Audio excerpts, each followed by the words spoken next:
Hey everyone, sorry for interrupting that whole swimming fish thing, but I just wanted to tell you about an opportunity that was passed on to me that I'm going to pass on to you guys.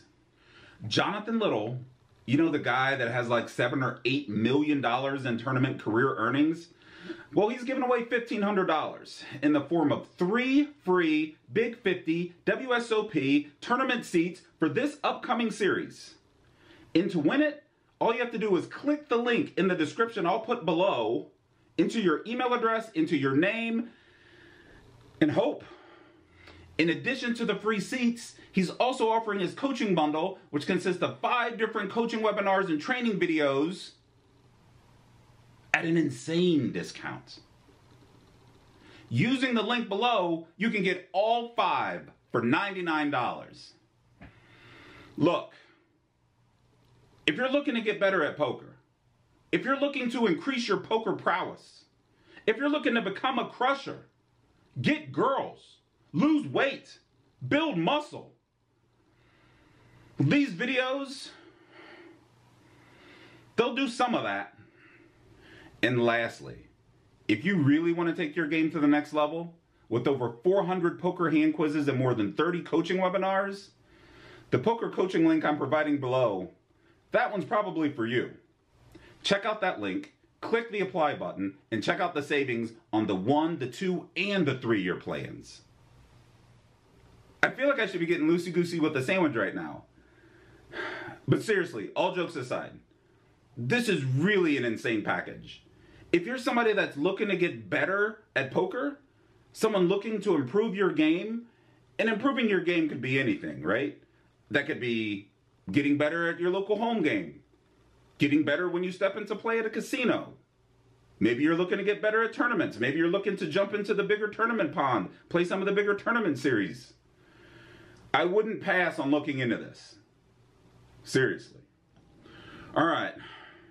Back to the little swimming fish thing. I'm going to go make me a sandwich. Catch you guys later.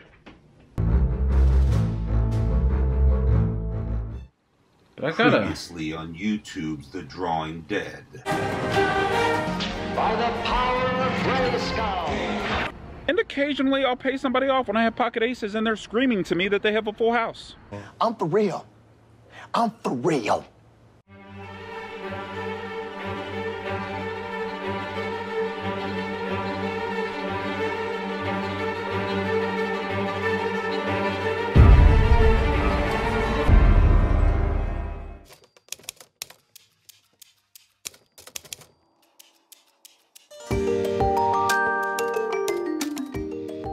Saturday, March 2nd, and I'm leaving the house at 3 o'clock to go play a session. I can't remember the last time I played a session this early. So let's see how it goes. Let's see how daytime poker goes. I can't say I have the highest of hopes.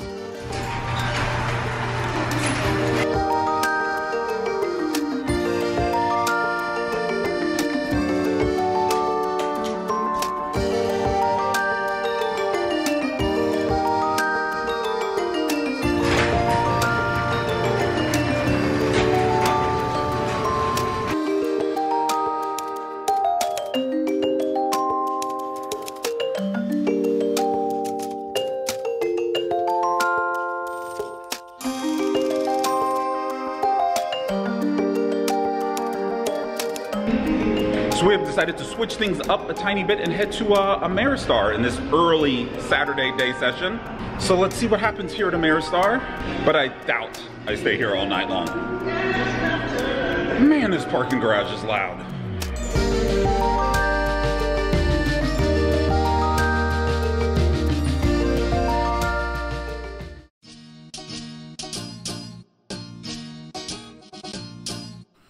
As has been the case recently, I sit down and within an hour of this 12-hour session, I get instantly stuck around $600. And I can't even blame this one on running bad. This is a mixture of playing bad and playing worse. Unfortunately though, I didn't capture any of my really bad plays on video. Otherwise I'd probably be doing shots of Clorox about now. I did, however, have more than my fair share of missing flops. Like in this hand when I call a pretty standard middle position open to $15 with 9-7 of hearts from late position. The hijack calls 2 and we see the flop 3 ways. 10 deuce deuce, not really the flop I'm looking for, and when the middle position player continuation bets for 25, there's not much I can do with the player behind me.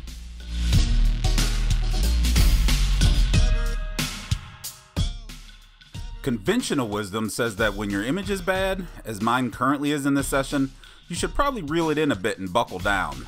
However, I'm not much for conventional wisdom and decide to open to $50 in early position over a $15 straddle. Everyone folds and I show just the 6 of clubs. Some people laugh, but more importantly, I'm letting them know, hey, I'm still here.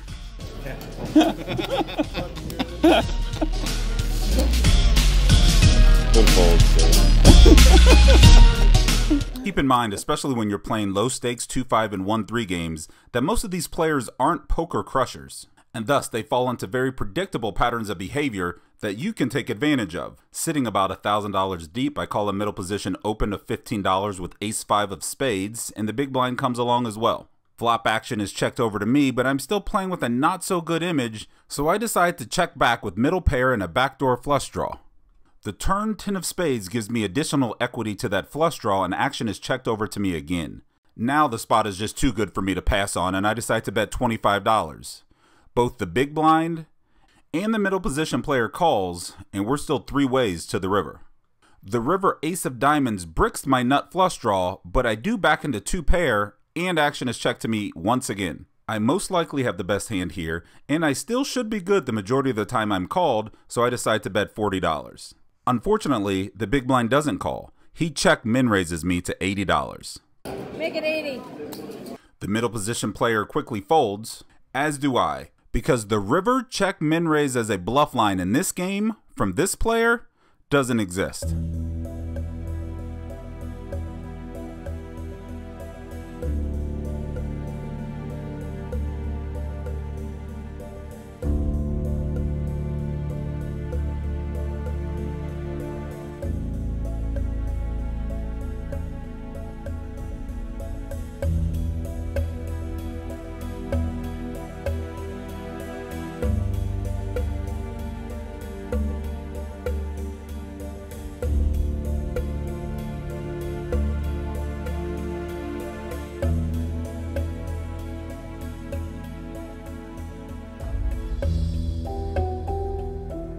At this point in the session, we are 5-handed, the button has straddled to $10, small blind is limped, and I raise to 40 with 2 red 9s. The button calls the extra 30, as does the small blind, and we see this flop 3 ways.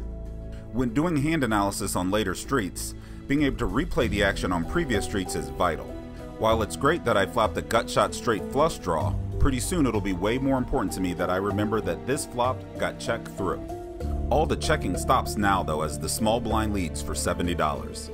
With 3 overcards and a player left to act behind me, this isn't a no-brainer call by any means. Knowing that we are in a 5-handed configuration helps a bit, and remembering that the button didn't bet the flop helps even more as most flop pairs would bet to protect against flushes.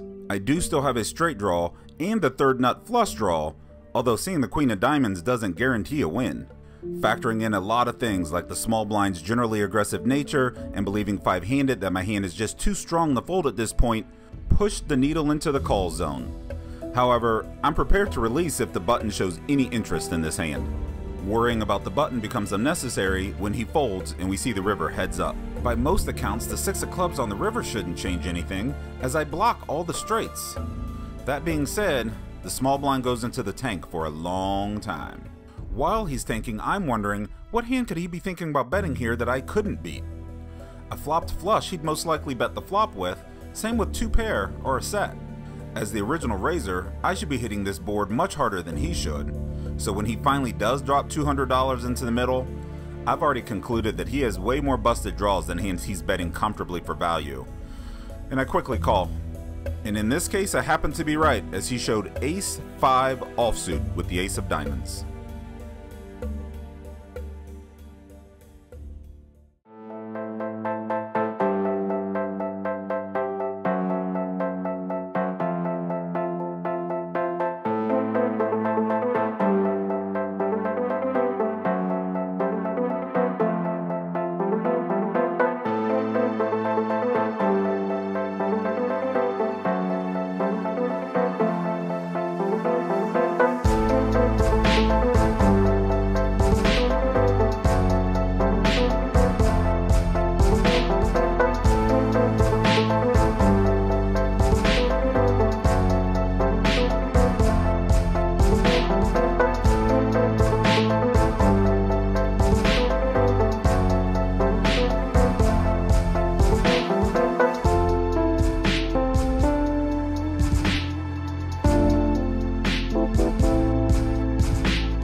what can I say about tonight's session?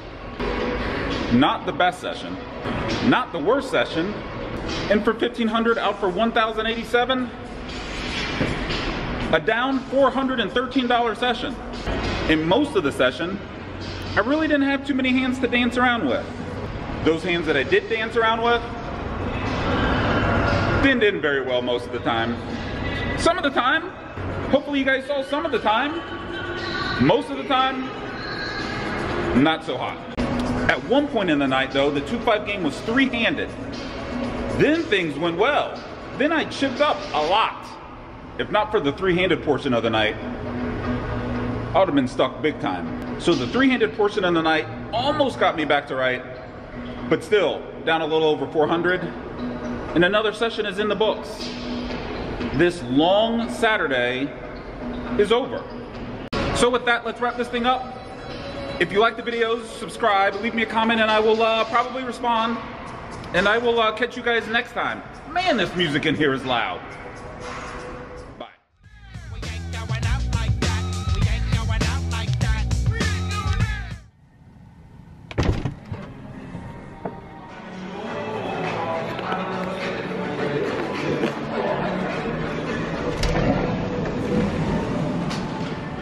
Yes, I'm at Hollywood. And yes, I know it's late, but I'm just gonna look. I'm gonna see what the games are like. It doesn't hurt to look. I'm not Perseus chasing Medusa up in this bitch. I'm just looking for the games. 4 o'clock in the morning, passive 1-2 game, limp to me on the button, and I have an ace. You know I'm raising this up all day. Both the big blind and the limper call, and both check to me on an 8-high flop. I see no reason to slow down now, so I bet 30, but they both quickly fold, and we're off to the races. A short time later, I play a hand in which under the gun has raised to 11, and I look down at ace-5 of diamonds. This is definitely the sort of hand that can fall into a profitable 3-betting range. However, on a table such as this that is extremely call happy, I'm not really in the mood to 3-bet, get called in a couple spots, and play a big pot out of position. I make the $11 call, and the middle position continues the chain of calls, which also goes through the button and the big blind. We see the flop 5 ways. No one is too excited by this raggedy 10-deuce-3 flop, and it checks through. The 9 of diamonds on the turn adds the backdoor nut flush draw to my flopped gut shot straight draw, but surprisingly it's the big blind who leads out for $10 into 4 people. The under the gun player quickly calls, and with the big blind smallish bet sizing, I could easily justify a big raise here. However, the call happy nature of the table and the fact that I really don't have a hand yet forces me just to call, as does the middle position player behind me. The jack of diamonds on the river brings my nut flush in, and action is checked to me. In a lot of these games, the ability to select an optimal bet sizing to achieve the desired result is the difference between a winning player and a crusher. Here, I want to choose a size that's not necessarily a certain percentage of the pot, but is more of a static value that doesn't sound scary to someone with top pair. I choose to bet $50 and get looked up by the big blind who happen to go runner 2 pair. Ace high flush, 2 pair. Thank you.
Here's a hand that I find interesting, but not necessarily because of the X's and O's poker strategy involved within it.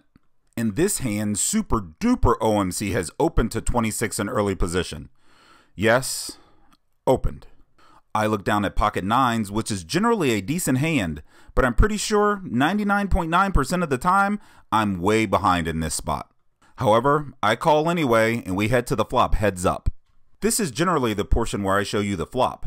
Instead, let's look at the villain's hands. Notice how he's already preloaded his bet? He's anxious and can't wait to bet those chips in his right hand. That's a huge tell.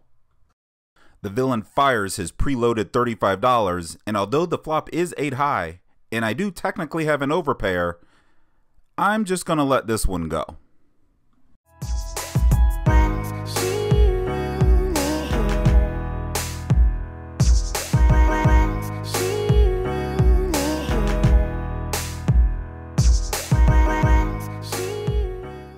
Playing in low-stakes, no-limit games with mostly recreational players and playing exploitably is often the easiest way to win the most money. Take this hand for example, in which I opened at $15 over 2 passive limpers. The small blind calls, both the limpers call, and we see the flop 4 ways. 10, 7, 6 with 2 clubs. A pretty wet flop, especially with me holding pocket queens. However, there are no overcards, and there's no real reason to believe that I'm not still ahead in this hand. A passive reg donk bets into me for $20. He'd never bet a flush draw or a straight draw like this, so he most likely has a 10. Targeting his 10 and potential combo draws, I raise it to 60 in hopes to exploit these players' tendencies to call too much.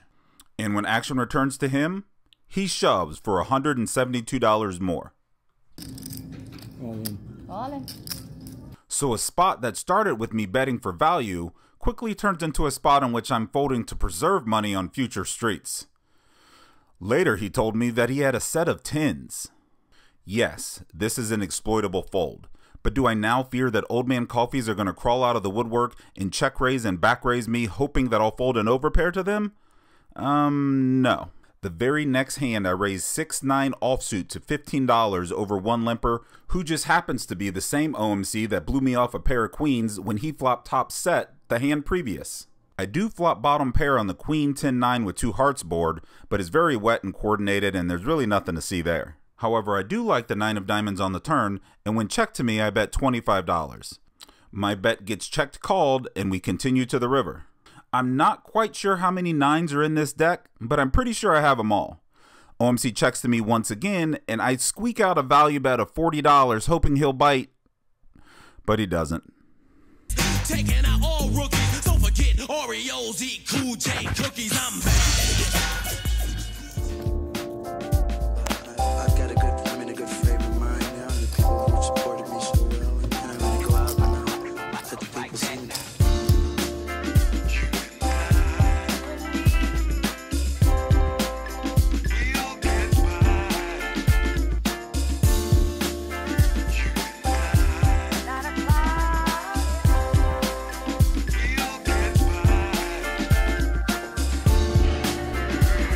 Okay, first things first.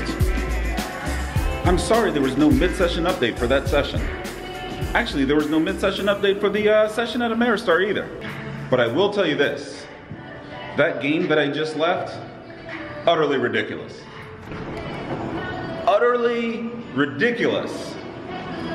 Poker is still alive and well. I'll tell you that much. Alive and well.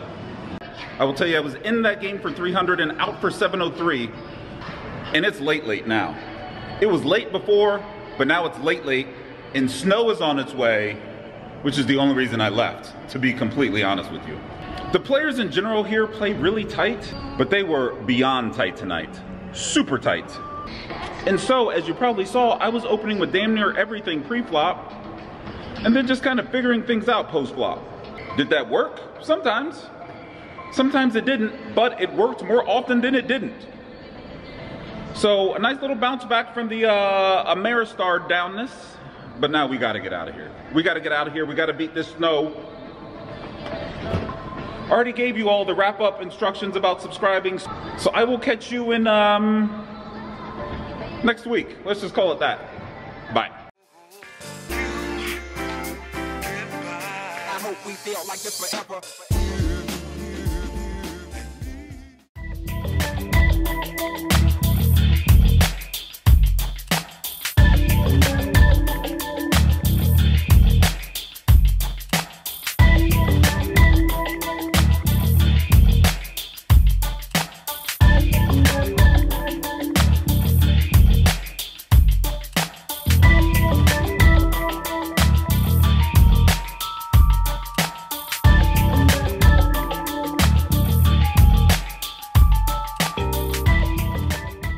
Next time on YouTube's The Drawing Dead. It is St. Patrick's Day.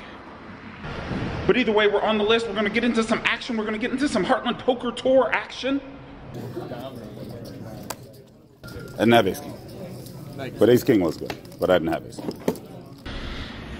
Currently, I'm sitting on a stack of about 1,800-ish.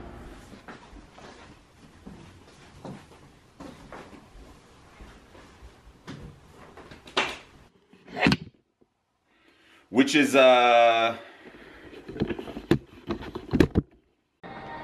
I know it's late. I know it's late. I'm just gonna look and see what the games are. So before we get to the other stuff, I will tell you I was in for that. We are at Ameristar. Why am I at Ameristar? I don't know. So let's see what happens.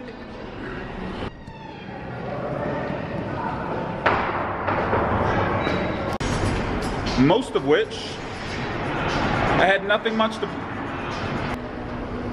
So the three-handed portion of the light. So before we get to the other stuff, and then just figuring things out post-flop. And it seemed to work. And as you probably saw, I was opening with damn near everything post-flop, and they'd either fold. Either I'm with you or against you. Format venture, back through the maze I sent ya.